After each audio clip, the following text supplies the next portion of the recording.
Olá, gente, vamos dar sequência à programação do Flitabira, Festival Literário Internacional de Itabira. Então, boa tarde, boa noite, bom dia, depende da hora que você assistir essa live depois que ela for ao ar. Hoje a gente tem a alegria de conversar com o advogado e professor Tiago Amparo e com a jornalista e escritora Eliana Alves Cruz. É ruim ficar fazendo nominações assim, né, advogados, pessoas tão atuantes, são duas pessoas que conseguem ampliar sua capacidade de pensamento durante toda a sua vida, não só agora, né? Os dois hoje têm posições, digamos assim, destacadas nas suas respectivas áreas, mas já passaram por tanta coisa, né? Em primeiro lugar, muito bom dia ou boa tarde, Eliana Alves Cruz, primeiro, é claro. Boa tarde, bom dia, boa tarde, boa noite. É um prazer estar aqui conversando com o Tiago para falar de um tema tão inspirador e tão necessário. Muito obrigada pelo convite, Afonso, é sempre muito bom estar com vocês. Tiago Amparo, seja muito bem-vindo a essa rede maravilhosa que a gente construiu com o Fli Araxá, o Fli Itabira e o Sempre um Papo, agora dentro do Festival Literário de Itabira. Olá, prazer enorme estar aqui, prazer enorme estar do lado da Eliana, conversar, né, sobre um tema que, como ela falou, né, que inspira, que nos motiva, e obrigado pelo convite. Vamos lá, gente, vamos lá. Ó, gente, antes do tema em si, que é maravilhosa a sugestão, por sinal, é um tema que mereceria um título imenso, mas aí, como esperança de estudo, acabou, não precisa mais, a gente pode passar a noite, dias conversando sobre isso. Mas antes, pediria a Eliana que dissesse para as pessoas que estão nos assistindo quais foram as suas referências literárias, como é que você entrou na literatura, uma jornalista tão tarimbada e experiente que, de repente, mostrou essa produção literária sensacional com Cais do Valongo, Crime do Cais do Valongo, Água de Bater, tantos outros que estão, inclusive, né, Eliana? Poesia, que eu não conhecia, que agora eu vou querer conhecer, e literatura infantil. Então, fala um pouquinho desse amor aos livros, desse amor à literatura. Pois é, né? Como diz a nossa musa Conceição Evaristo, nós crescemos mais cercados de palavras que de livros. Mas eu cresci cercada de livros. Eu tive essa sorte, não sei se eu posso dizer isso, né? Meu pai sempre foi apaixonado. Livro sempre foi um objeto de desejo lá em casa, muito grande, né? Até hoje, meu pai numa livraria dá assim, né? Perda de causa, perda na conta bancária. Ele compra livro repetido, é uma loucura. Então, a literatura sempre foi um objeto de desejo. E eu, né, eu ficava olhando aquela biblioteca que ele cultivava, sei lá, desde os 16 anos, lá, um dinheirinho pouco dele. Como é que chama seu pai? Chama ou chamava, não sei. Meu pai chama, tá vivíssimo, 81, vai fazer 81 anos agora em novembro. Eloá. E ele é uma pessoa muito encantadora e ele sempre foi muito apaixonado por literatura, por livro, por poesia. Eu me lembro, uma das minhas primeiras referências assim literárias, ele recitando Augusto dos Anjos, porque ele adora, né? E agora não sei se ele ainda continua lendo como ele lia, mas ele, nossa, adorava recitar Augusto dos Anjos. Eu ficava, gente, quimera, o que é quimera? O que é isto que eles estão falando? E eu tinha um pouco de medo, né, porque para uma criança, né? E Augusto dos Anjos não é fácil, não, né? Pois é um negócio denso, e eu ficava, ninguém viu, né, a sua última quimera. Gente, a última quimera, nossa senhora. E tem até a ver com o que a gente vai falar hoje, né? Que são os fantasmas, são os medos que a gente cultiva. Então, eu me lembro que ele me deu um livro de poesia de um francês meloso, de quando eu tinha uns 13 anos, né? E ele achou que aquilo ali, Paul Géraldi, me lembro, que ele me deu. E aí eu cresci como toda criança, assim, né? Com aquelas referências da escola. E eu me lembro que eu tinha uma coleção chamada Para Gostar de Ler. Quem não cresceu com Para Gostar de Ler, né? Então, tinha aquelas crônicas todas aqueles contos. E aquilo ali foi, acho que, uma primeira fagulha para me dizer assim, eu acho que eu bem que gostaria de escrever uma coisa assim, né? Eu acho que eu vou passar a vida inteira fazendo isso. Eu acho que... Mas aí é aquilo, né? A gente cresce com muita crença limitante de que a gente não pode fazer isso, não pode fazer aquilo, que não dá dinheiro, que você não vai pagar as contas escrevendo isso. Tem uma questão pragmática que afasta a gente da arte. Não só as pessoas negras, mais ainda, né? Porque a gente tem aquela urgência de não voltar para uma precariedade que é ali, né? Logo ali. Meu pai morou em favela, minha avó foi lavadeira, minha bisavó foi lavadeira, minhas antepassadas muito próximas vieram de uma realidade muito dura. Então, elas tinham e eu entendo perfeitamente esse pragmatismo, dizer, minha filha, você não vai pagar as contas com isso, não vai, foca em outra coisa, né? E aí, eu fui adiando esse sonho, né? Fui adiando, até que tem uma hora que a gente, não adianta, né? A gente vira uma curva na vida, vira uma esquina na vida, e aquilo que é para ser, acontece. E eu acho que engraçado que eu acho que essa curva virada foi justamente a tal precariedade que eu tinha tanto medo. Mas tem data aí? Você lembra direitinho quando foi? Quando aconteceu? Sim, o que acontece? Eu era chefe de imprensa de uma entidade esportiva, eu trabalhava com esporte. Minha Wikipedia vai ser no futuro muito, muito estranha. Eu era jornalista esportiva, trabalhava com esporte, viajava alucinadamente, chegava em casa para trocar uma mala por outra, cobrindo Olimpíada, Pan-Americano, essas coisas, né? E aí a entidade entrou numa grande crise, né? Entrou numa grande crise, eles cortaram o meu salário pela metade, imagina, você hoje ganha X, aí mês que vem você ganha metade de X, e você tem 2 filhos para criar. E aí foi uma ladeira abaixo, Afonso, foi um negócio de doido. E o X nem era X, era um V para baixo. Já era um meio X, já não era um X inteiro, né? Já não era um X inteiro, já era um meio X, então virou um quarto de X. E aí foi o caos completo, né? E eu fui assim minhas posses, se eu posso dizer assim, né?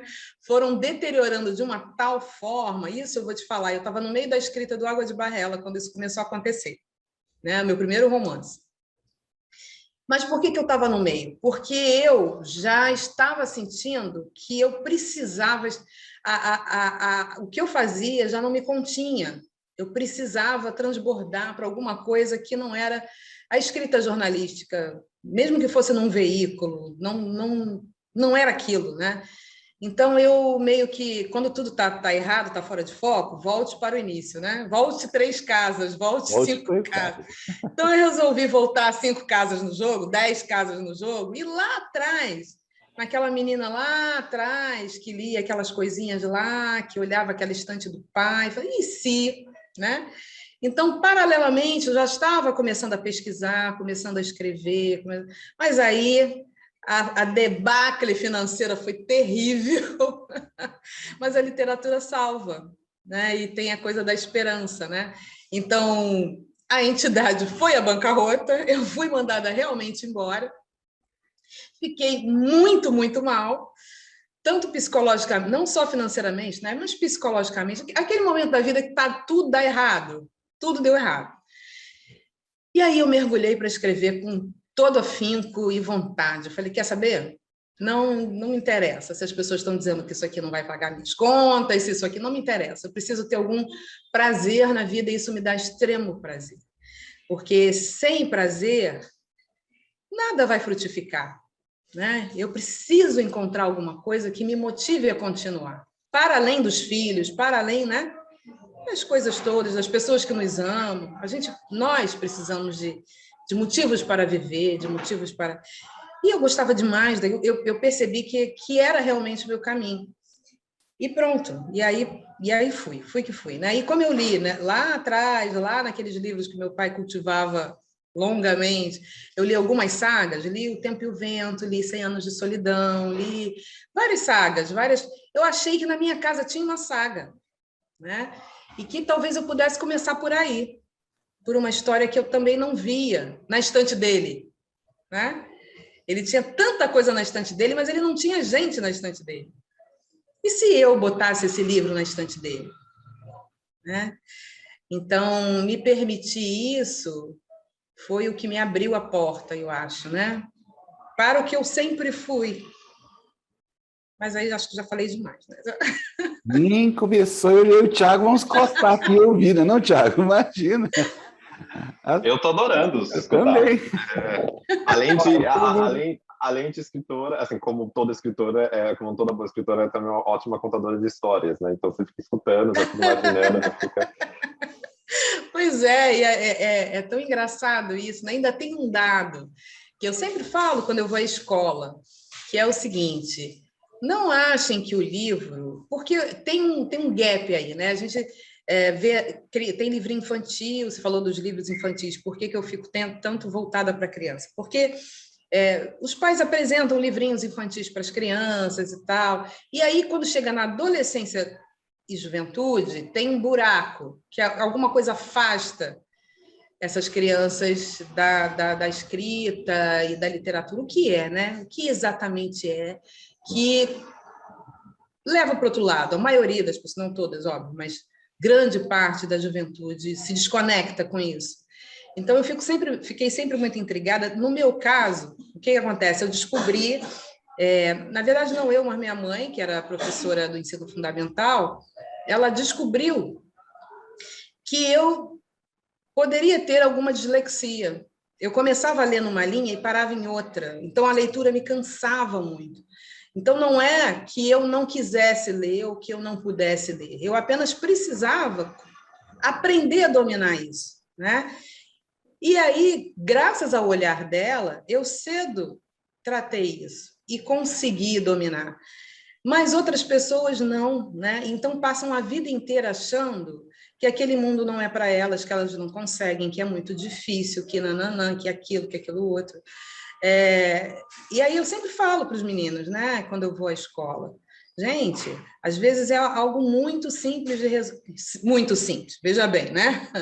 É algo resolvível, digamos assim, né? Existe saída para isso, então não desiste de tentar ler no seu tempo, no seu ritmo, não se imponha metas inalcançáveis, mas não se afaste desse mundo, né?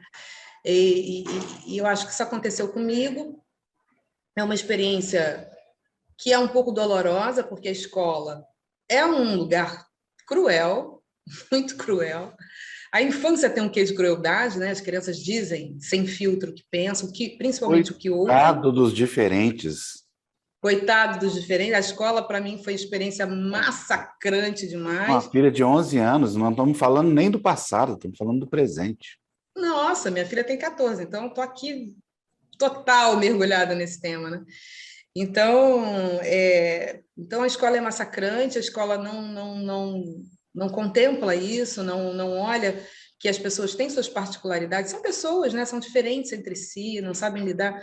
Então, a gente tem um sistema educacional ainda carente de conhecimento e um pouco de empatia.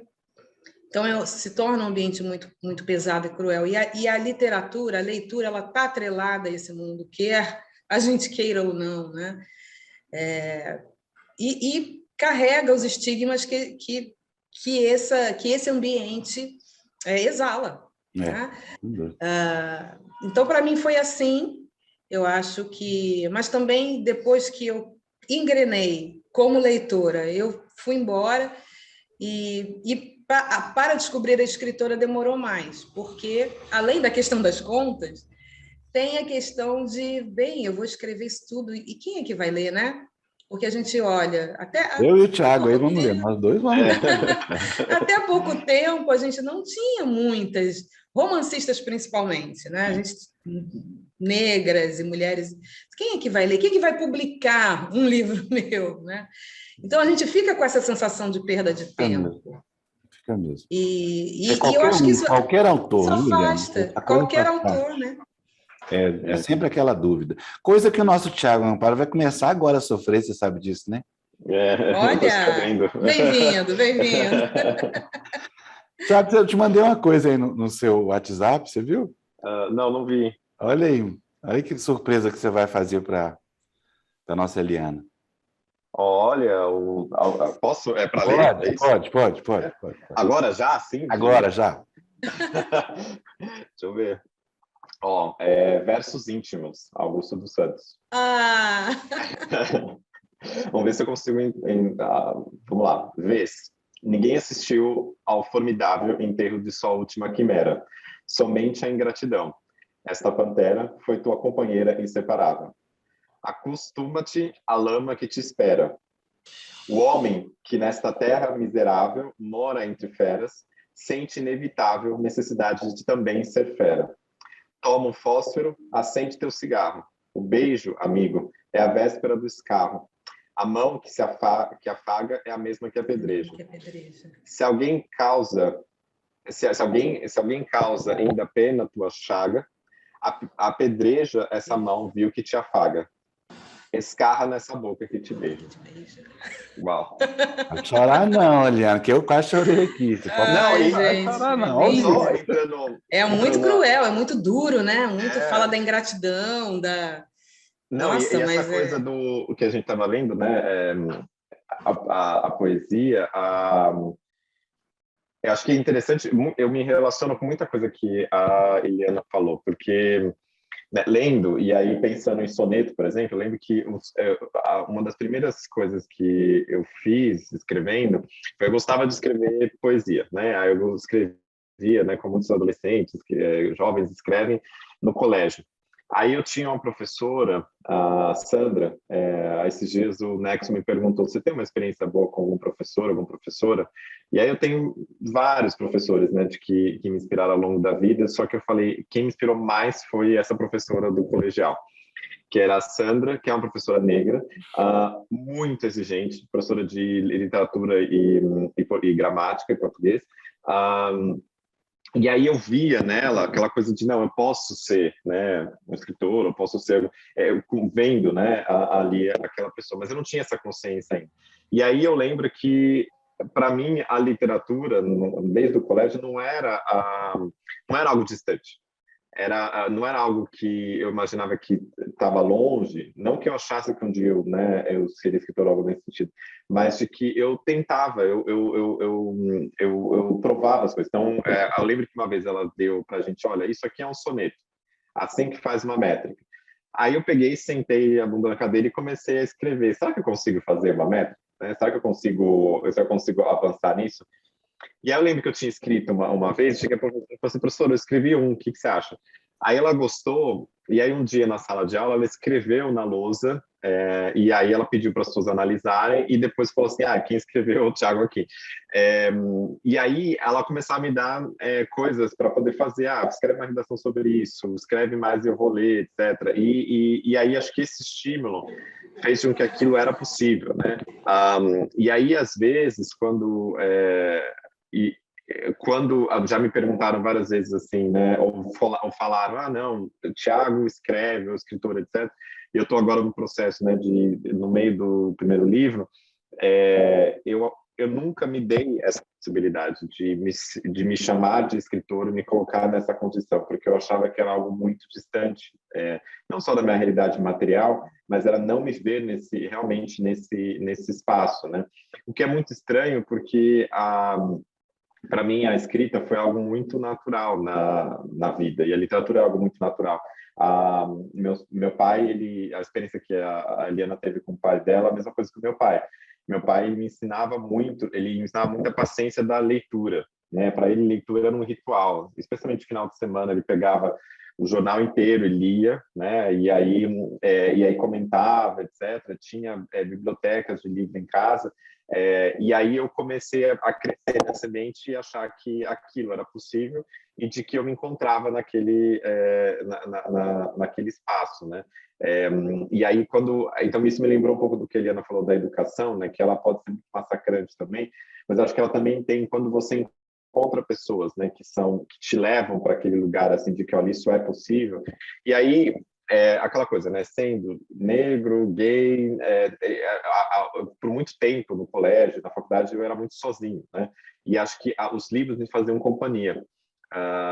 Eu, por exemplo, amava, né, amo ainda, né, o Saramago e tudo dele, e eu achava que aquilo era assim, isso me dava vida, né, quando eu lia aquilo. E eu lembro que quando eu ficava meio triste, eu ia para a biblioteca ou eu ia para uma livraria e ficava olhando ali, ficava horas na livraria Cultura ali da Paulista, ficava olhando livros e com a sensação de que, nossa, eu gastava todo o meu dinheiro de estágio em livro.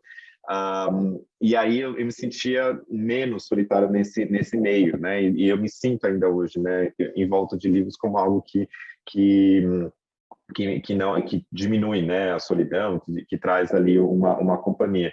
E para mim tem sido uma experiência interessante perceber que a Eliana falou coisa, né, de que ela foi ali do jornalismo esportivo, né, para o romance, e para mim foi uma coisa de que eu fiz direito e aí escrita era uma coisa técnica, né? Não tem nada, assim, tem pouco de literatura, é uma coisa técnica, mas na verdade tem muito de literatura, tem muito de simbolismo, tem muito de... E aí quando eu comecei a escrever para jornal e mesmo antes disso, eu fiquei muito espantado como dava para utilizar esse prazer pela escrita e a possibilidade de tocar pessoas por meio por meio do que você escreve, né? Então, acho que a experiência que eu tive é um pouco parecida com a Eliana, no sentido de crescer num ambiente que possibilitava, né, ser cercado de palavras e de livros, mas, ao mesmo tempo, de criar essa conexão muito próxima com a leitura como uma forma de não estar sozinho no mundo, né? Eu acho que isso, para mim, a literatura foi muito importante nesse sentido. Maravilha. É interessante a nossa conversa ter girado em torno, até agora, de um poema, né? Muito legal. Um poema que é engraçado. O Augusto dos Anjos, no decorrer dos tempos, principalmente esse poema, ele foi muito falado. Seu pai falava, mas meu avô também falava. Era engraçado como é que é um poema que transitava entre a questão, claro, né, do degredo e etc., mas tinha uma coisa engraçada, a coisa do escárnio, né? Tinha ali, ia para o engraçado, até de forma que o tornou popular, mas não tem nada de engraçado. Né? E voltando para a Eliana, vamos falar um pouquinho do tema agora, Eliana? Quando você vê a palavra esperança, e eu sei que vocês conversaram sobre isso há pouco tempo, né? Quais são os seus sentimentos sobre isso?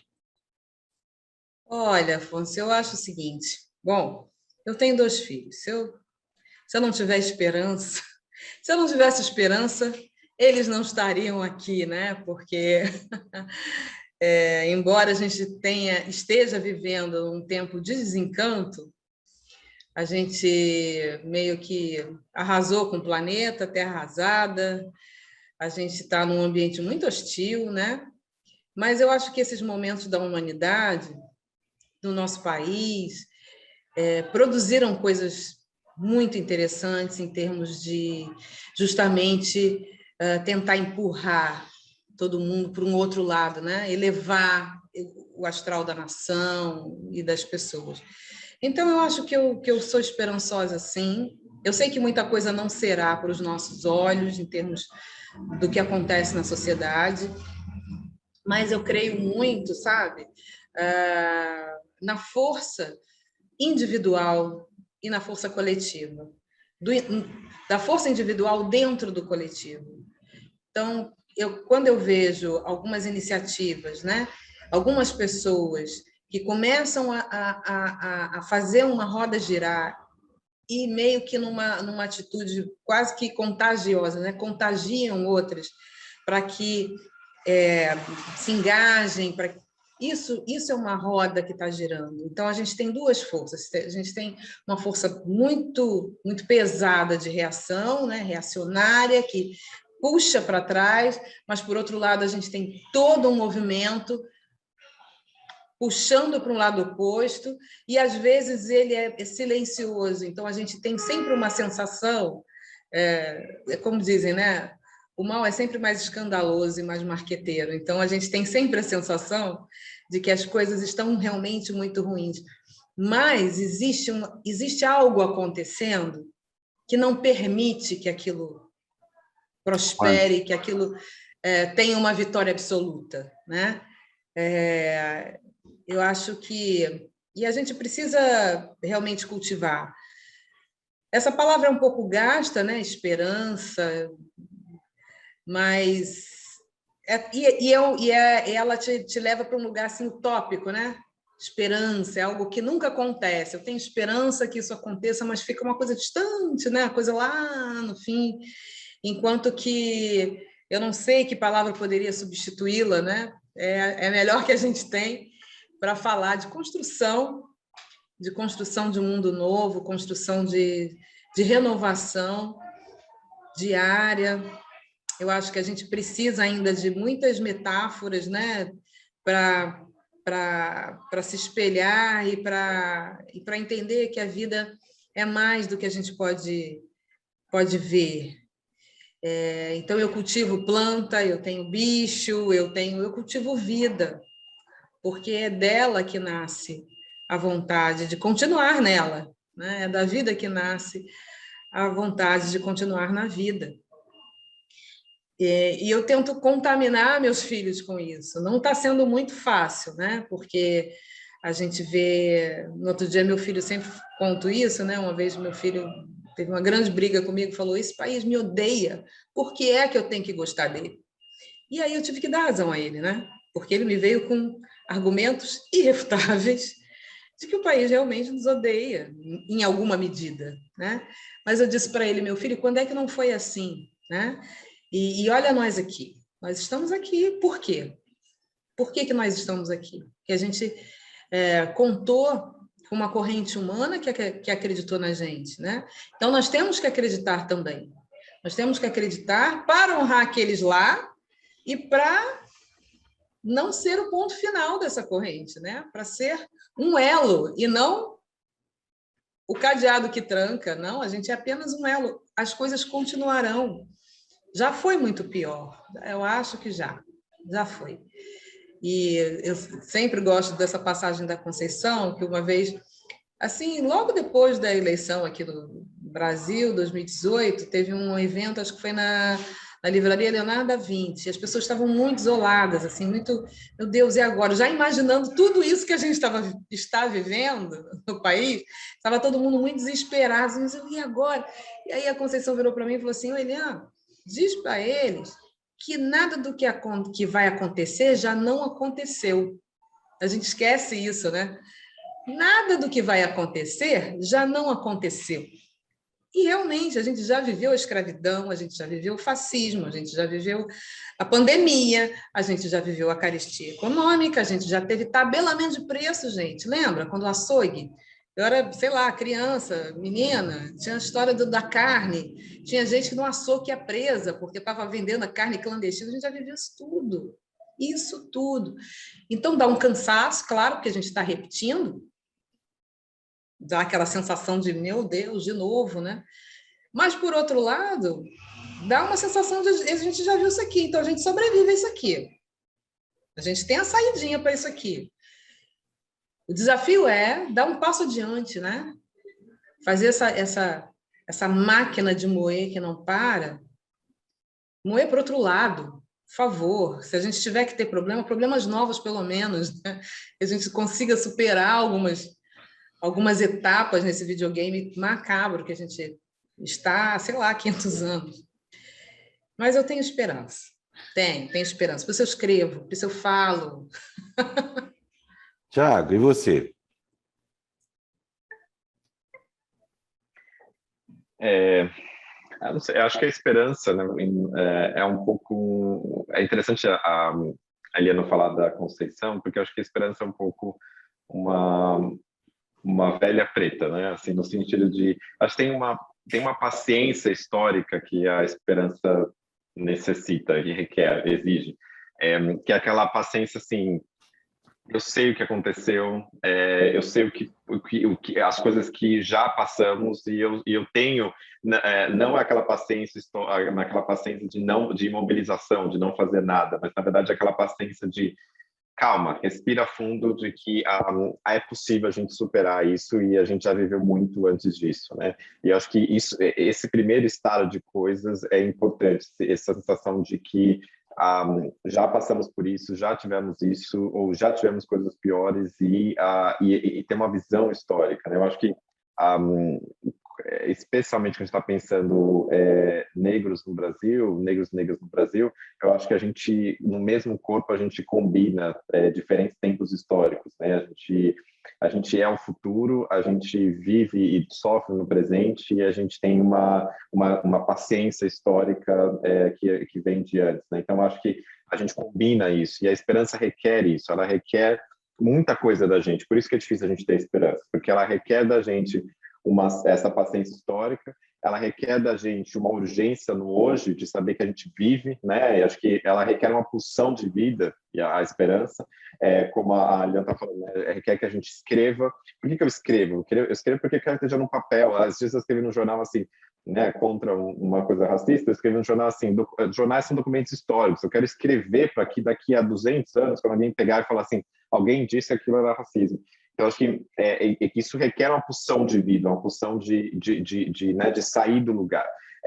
E a esperança também requer que algum futuro vai existir, né? Senão a gente não teria filhos, senão a gente não teria, não desenvolveria, né, as coisas e criaria vida. Então, acho que ter esperança requer um pouco disso, de todas essas coisas, né? E por isso que ela demanda muito da gente. Ela demanda paciência histórica, ela demanda uma pulsão de vida no presente, e ela demanda um sentido de futuro. E por isso ela é demandante mesmo. Mas eu acho que não há outra saída senão a esperança, né?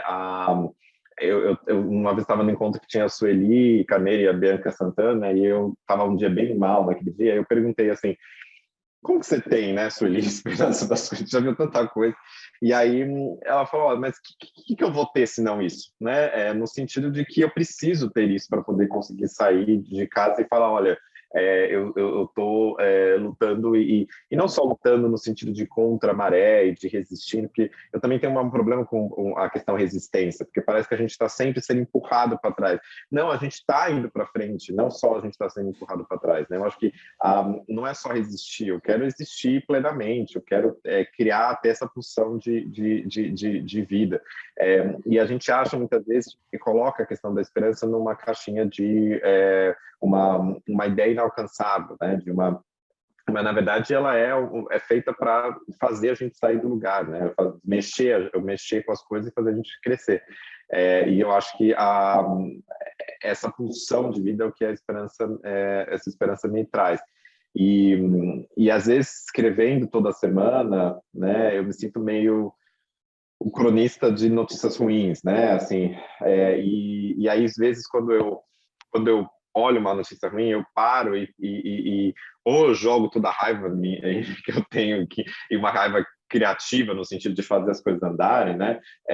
Porque também eu acho que quando a gente coloca no papel, né, aquele sentimento, aquela raiva e canaliza, a gente possibilita que as pessoas também se sintam, né, mexidas e que possam ter essa pulsão e andar para frente.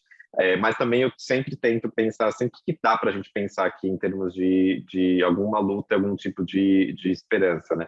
Não é fácil, mas eu acho que é urgente e não tem outra saída senão isso. Gostei do seu raciocínio, eu passo o seu raciocínio como pergunta para a Eliana. De certa forma, o Tiago compôs ali na sua fala uma estratégia. Então, minha pergunta é pós-esperança. Eliana, qual que é a sua estratégia?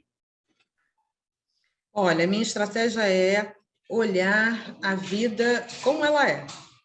Porque, às vezes, a gente acha que pessoas realistas são pessimistas. Não é uma questão de pessimismo, é uma questão de realidade, porque a gente não vai ultrapassar as coisas, a gente não vai parar essa roda da repetição se a gente não olhar a vida com algum pragmatismo. Então, a minha estratégia é tentar ter algum distanciamento, o que é difícil, né? A gente ter o distanciamento histórico, para ter esta paciência que o Tiago apontou. A gente precisa se descolar um pouco Então, a gente precisa esfriar um pouco as emoções para poder enxergar, né? Para tirar aquela nuvem a nuvem de ódio, de raiva, às vezes é necessária, né? Porque faz acontecer. A gente toma atitudes a partir do momento que você está indignado, mas tem horas que a gente tem que jogar uma água fria, distanciar, olhar aquela paisagem e ver qual é o flanco, por que flanco você vai atacar para resolver aquele problema, né? É uma energia de solução, de tentar solucionar. O que eu vejo e o que me angustia um pouco é uma geração muito viciada na virtualidade, no mundo virtual, nas redes sociais, e ali, parada ali, né? Fazendo um movimento ali, gritando ali, mas na porta dessa pessoa tem alguém dormindo, né? A gente, no vizinho, tem uma mulher sofrendo alguma violência. Do outro lado da rua, então existe uma vida real e a gente precisa voltar a ter conexão com essa vida real. Então, a minha estratégia é olhar, tomar essa distância, olhar a realidade, tentar ao máximo que eu consiga, né? Decifrar alguns códigos ali, ver aonde eu posso atuar na vida real, né? Quais os grupos que eu posso auxiliar, seja financeiramente, seja com a minha presença, seja com o meu trabalho, e assim a gente consegue construir algumas pontes em alguns meios de saída, né? Uma das coisas que eu identifiquei, né? Comecei falando da escola, do ambiente escolar opressivo e muitas vezes cruel, e eu vi que eu posso atuar ali, embora não seja professora. Eu escrevo livros. Então, muitas escolas me chamam para falar para os alunos. Já fui a muitas. Algumas escolas, por exemplo, que leram O Crime do Caso Valongo, pegaram a turma e foram ao Valongo, foram ao cemitério dos Pretos Novos, andaram naqueles centros, olharam a arquitetura, olharam o lugar. E como diz o Frei Beto, que está até no nosso grupo lá, né? A cabeça pensa onde o pé pisa. Então, quando eles pisam naquele território, quando eles entendem o que realmente aconteceu olhando em loco, tudo muda, né? E eu tenho relatos muito poderosos de alunos de, sei lá, 15 anos, 14 anos, que foram ao cemitério dos Pretos Novos e não conseguiram passar da porta. Tiveram crise de choro, mas isso é bom.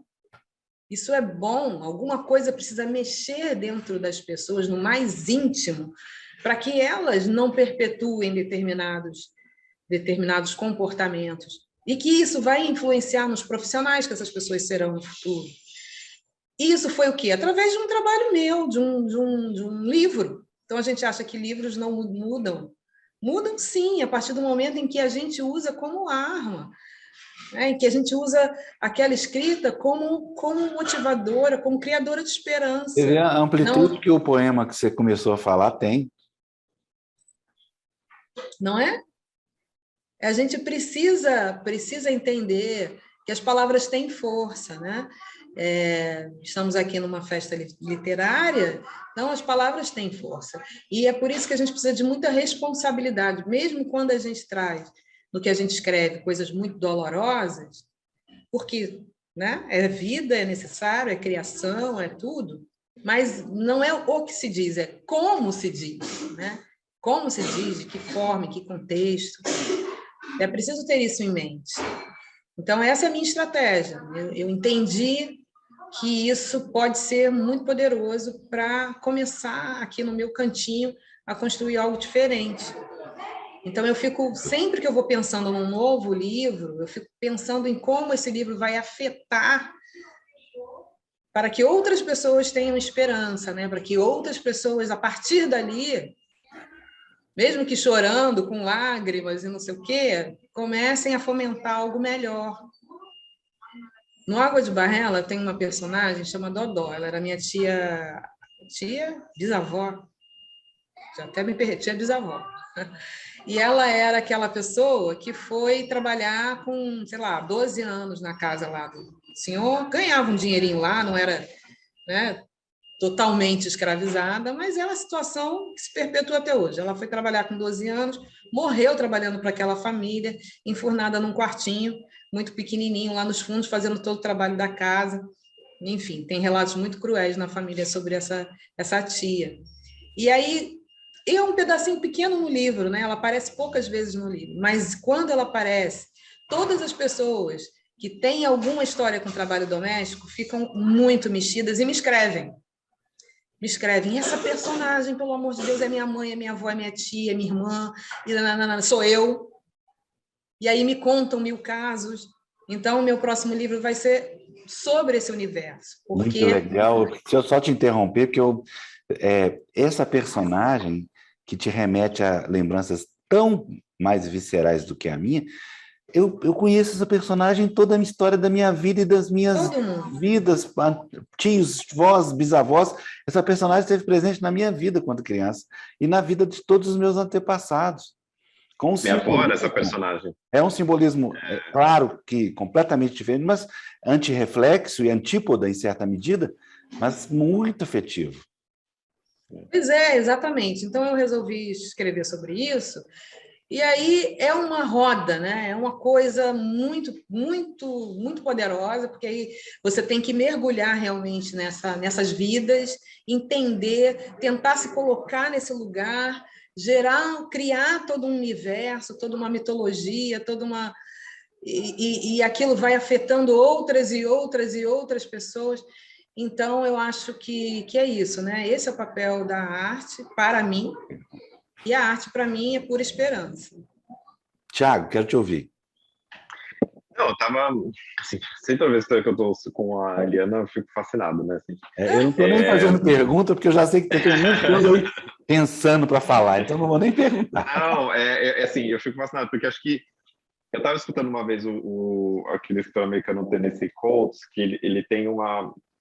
Ele uma vez falaram para ele, né, sobre o que ele achava de redes sociais, etc. E ele disse o seguinte, que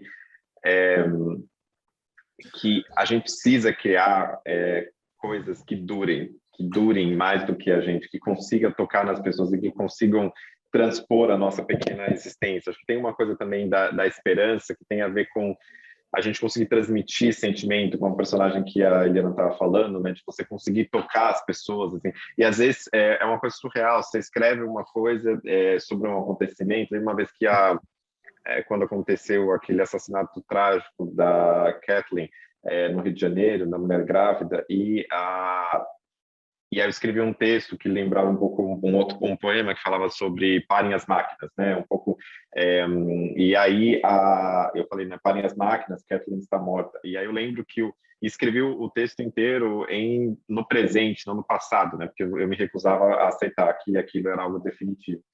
E o quanto de mensagem que você recebe de pessoas que você escreve é um ato razoavelmente solitário, né? Você ali conversando com uma pessoa, com um possível interlocutor dentro da sua cabeça, né? E quando você chega e quando você consegue alcançar as pessoas, você pensa que realmente aquilo, a escrita vale a pena, como uma forma de você estar no mundo de forma duradoura, né? De que você consegue colocar aquilo que vira algo independentemente de você, né? Que sai, né? Como a Eliana escreve no livro, por aquilo que vai para o mundo independentemente da existência dela.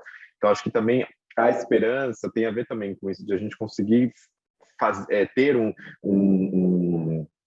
uma arte ou ter um produzir que seja que consiga transcender a nossa existência e conseguir conectar, transcender no sentido temporal, de perdurar, mas também transcender no sentido de conseguir alcançar e conectar outras pessoas, né? E eu acho que essa é que sai um pouco do mediatismo das redes sociais, das mídias, e você consegue colocar algo, gerir algo no mundo que consiga chegar nas outras pessoas e também transcender temporalmente. Então, acho que é impressionante o poder, e isso tem muito a ver com a esperança, porque a esperança também é um substantivo que a gente, é quase um verbo, né, que a gente julga conjunto, né, juntamente, não é algo que dá para a gente fazer sozinho.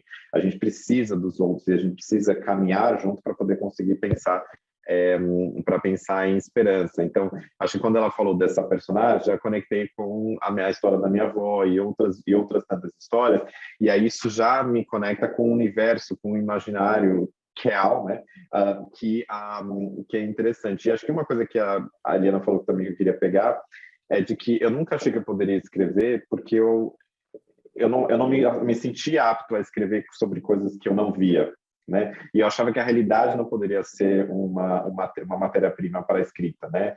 Eu tinha um pouco de receio com relação a isso, porque eu achava que eu não conseguia criar universos, né? Como alguém que escreve romances, por exemplo.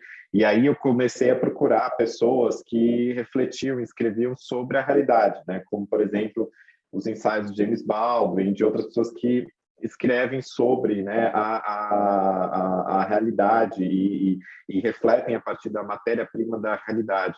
E aí eu encontrei um pouco onde eu me sinto em casa, assim, que é você pensar a partir do hoje, do concreto, do real, e pensar a partir da realidade concreta, né? E eu acho que isso e transcender essa realidade concreta para trazer esperança. Eu acho que isso é fundamental. Acho que o Tiago falou uma coisa aí, Afonso, muito interessante, que é o seguinte, é o desprendimento, né? A gente tem que pensar que algumas coisas não são para os nossos olhos. A gente teve Luiz Gama, que lutou pela liberdade, não viu a abolição. Quantas pessoas, né, lutaram por tantas coisas que elas efetivamente não viram, mas que aconteceram por conta da luta delas. Então, a gente tem que ter essa perspectiva histórica de que a nossa vida é curta também, mas que a gente, como nós somos parte dessa corrente, a gente vai criar algo que vai ser força motora para quem vem depois.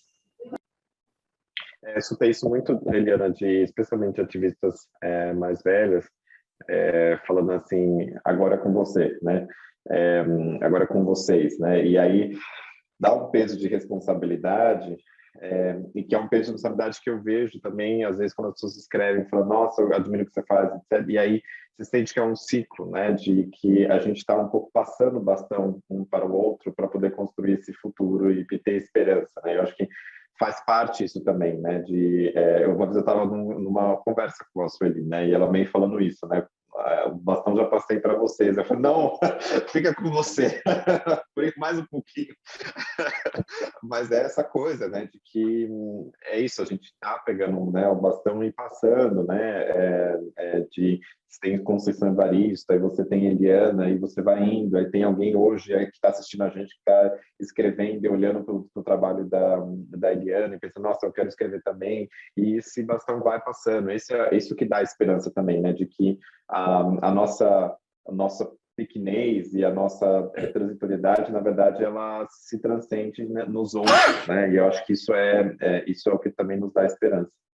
É legal, assim, a Sueli e a Conceição, que são duas amigas queridas, né? Conceição, então a gente, quando começa a falar, fica duas... Você mora aqui do lado, né? Amo aquela mulher, nossa senhora. A Sueli fala uma coisa muito interessante, falou, inclusive, no Sempre um Papo, lá no século XVII, quando era presencial, que é o seguinte, foi no início do governo atual que eu falava, gente, como é que nós vamos fazer isso ali? E aí eu me lembrei dessa conversa agora sobre esperança. Ela falou assim, Afonso, nós alcançamos um arcabouço civilizatório à custa de muita gente.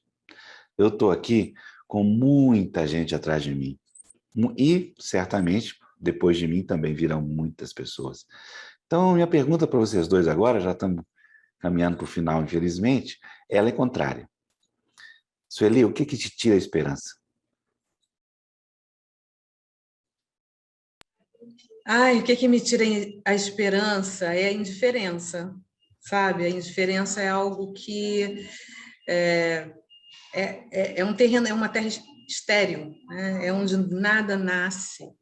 Eu acho que é a morte a indiferença, né? Eu acho que quando você detesta determinada coisa, existe algum sentimento ali envolvido, né? E a frieza, a indiferença com que determinadas coisas são olhadas, principalmente no nosso país, isso é algo que me exaspera, né? e que faz a esperança cambalear, né? Bambear. Eu estava relatando para vocês outro dia de uma experiência aqui, perto da minha casa, né? Que ficou um menino 5 horas deitado na minha porta e ninguém quis atender. Veio o bombeiro, veio o SAMU, veio sei lá o quê, veio 5 horas para a gente conseguir um atendimento médico, uma pessoa que caiu dura na sua porta. Isso é de tirar a esperança, isso é uma indiferença com relação à vida, né? Com relação ao direito à vida, e de quem, afinal, tem o direito de viver, sabe? Isso realmente baixa a minha energia de um jeito poderoso. Mas te renova em algum campo, poderoso. Né? Tem um campo de renovação, é claro. Tem um campo de renovação que quando você olha aquilo ali, você pensa em tantos que já passaram pela mesma coisa, e aí, vamos lá. Mas, eu vou te falar, é duro, né? É bem duro, porque é aquele menino, mas também não é ele, somos todos. Né? Todos, somos todos. Nossa vida vale muito pouco para algumas pessoas. Realmente, de verdade. Né? E isso é assustador. É assustador. E quando a gente pensa que é uma parcela significativa de pessoas no Brasil que pensa assim, que sua vida não... Isso é para bambear, realmente. Mas vamos em frente, né? Nada do que vai acontecer já não aconteceu. Então, essas pessoas estiveram sempre aí. E a gente não pode perder isso de perspectiva, porque se a gente perde determinadas coisas de perspectiva, aí danou-se, né? Aí não tem esperança que sobreviva. Tem sempre que ter isso em mente, gente. Isso já aconteceu. As pessoas não chegaram aqui agora, elas estão aí há séculos. Eu arrisco a dizer, até uma coisa que vocês podem me contestar, mas eu acho que essa pandemia tornou essas pessoas tão mais visíveis. E olha, eu vou te falar, eu acho isso até interessante, sabe? Eu acho bom. Bom, outro dia o Thiago falou não sei o que na rede social, eu falei, mas essa é a parte boa. A parte boa é a gente saber com quem a gente está lidando, né? A parte boa é a gente saber que, né, afinal de contas, com quem eu estou falando. Eu acho. Porque essa frase, né, que nossa elite adora, olha com quem você está falando, nossa, tudo que eu quero é saber com quem eu estou falando. Porque isso facilita demais a minha vida. Sim, claro. Total. Thiago, Thiago, vai, Thiago, desculpa. Não, eu ia falar justamente isso, que o problema é quando você não tem, você não sabe, né, com quem você está falando, e a gente é muito perverso num fingimento, assim, de que... E acho que a Eliana falou da questão da indiferença. Eu acho que para mim é relacionado com isso, que eu tenho medo da falta do espanto, assim, de que as pessoas se acostumem, de que que normalizem o absurdo, né? É como se você tem, às vezes eu sinto no Brasil e no mundo, mas no Brasil especificamente, que a gente vive numa peça surrealista e as pessoas não estão percebendo que está numa peça surrealista, e de absurdos acontecendo a todo momento, e nos falta espanto. Né? A gente devia ficar espantado quando você tem certas coisas acontecendo que, né, quando a gente fala 6 mil pessoas morrendo pela polícia, né, só um dado. A gente devia... Isso não devia não nos imobilizar, na verdade, a esperança de que isso faça com que a gente, né, se mova, mas o espanto é necessário. E eu acho que o que me dá um pouco de tira a esperança é essa falta do espanto, de a normalização do absurdo, né? E aí quando a gente percebe que isso fica muito claro é quando as máscaras caem, porque a gente é muito acostumado com as máscaras, né? O Brasil é feito de máscaras no tratamento entre as pessoas, no falsa cordialidade que na verdade esconde uma perversidade. Então, quando você tem pessoas defendendo escravidão abertamente, por exemplo, as máscaras caem. E é bom, né, nesse sentido, porque a gente sabe com o que a gente está falando. Mas o que me dá mais desesperança é a falta de espanto. Legal, mas de qualquer forma, você acabou de criar o verbo, né? O verbo esperançar, Leonardo Boff fala muito disso, Beto fala muito disso, todos esses cristãos humanitários, né, que na verdade nos formaram, a bem da verdade, essas pessoas estão na base da nossa formação humanitária, eles criaram o verbo esperançar. Então eu queria terminar essa nossa conversa aqui com esse verbo que o Tiago lançou, convidá-los a... Que só se conjuga no plural, eu acho. Melhorou a história, Tiago. É a terceira pessoa, só no plural, muito legal. As pessoas devem esperançar. Legal. Nós esperançamos, só existe esse verbo. Legal. Eliana, doido para saber do seu livro. Eu e o Tiago, inclusive, quando terminar isso aqui, nós vamos continuar aqui para você contar tudo para a gente. Tá aí, tá quase lá, já tá. Eu acho que vai... Acho que ficou bem interessante, bem legal. Eu sempre tento colocar assim, né? Eu fico imaginando como eu posso contar a mesma história de um jeito diferente. O povo ri, porque no fundo é tudo a mesma história, né? A gente está vivendo ecos. Eu escrevi 3 romances históricos, né? Que são ambientados mais ou menos naquela mesma situação, ou da escravidão, ou do pós-abolição, ou aquele ambiente ali. Esse é um romance contemporâneo, né? Ele começa no final dos anos 90 e vem até agora mesmo. Tem a pandemia, tem tudo lá. Então foi muito difícil para mim, porque eu estou acostumada a falar lá do passado, né? Uhum. Mas agora eu coloquei uma coisa que eu acho que é um eco, né? É uma sequela daquilo tudo. São essas relações hipócritas que o Tiago mencionou, né? Tá tudo ali, né? Eu tentei colocar aí naquelas personagens todas essas falsas relações cordiais, carregadas de muita violência, a normalização do absurdo, né? A banalização do mal, como dizia Hannah Arendt, né? A banalização do mal realmente... A gente parece que está numa enorme sopa de Rivotril, né? Parece que jogaram no reservatório de água das cidades brasileiras, uma coisa, não sei como a gente não está louco, com a conta de luz, com tudo que está acontecendo, mas eu acho que isso é cultivado, né, ao longo de muitos séculos, de muitas e muitas gerações, esse amor à passividade, né, porque as pessoas não querem paz, elas querem me deixe em paz. Na verdade, determinadas pessoas, quando dizem assim, queremos paz, elas não querem paz, elas querem me deixe em paz, eu não quero escutar isso. Então, o cara vai marchar na avenida, eu tenho lá o texto do Marcelino Freire, maravilhoso, né? Paz, eu não quero essa paz boba, essa paz não ganho nada com a paz, o que a paz me dá? Né? Esse texto é maravilhoso dele, porque é isso, as pessoas querem que deixem-nas em paz, né? Ninguém quer realmente construir a paz, porque para construir a paz, a gente vai precisar de um pouquinho de guerra. O meu consolo é que vários episódios da vida brasileira provaram. Nós temos aí aquele maravilhoso livro da Heloísa, do projeto UFMG, As Guerras do Brasil, que mostraram que nem tão pacífico esse povo assim é. E que isso sirva de frase para todos aqueles que pensem toda vez em nos oprimir. Nem tão pacífico este povo assim é. Queria passar a palavra para o Tiago para encerrar.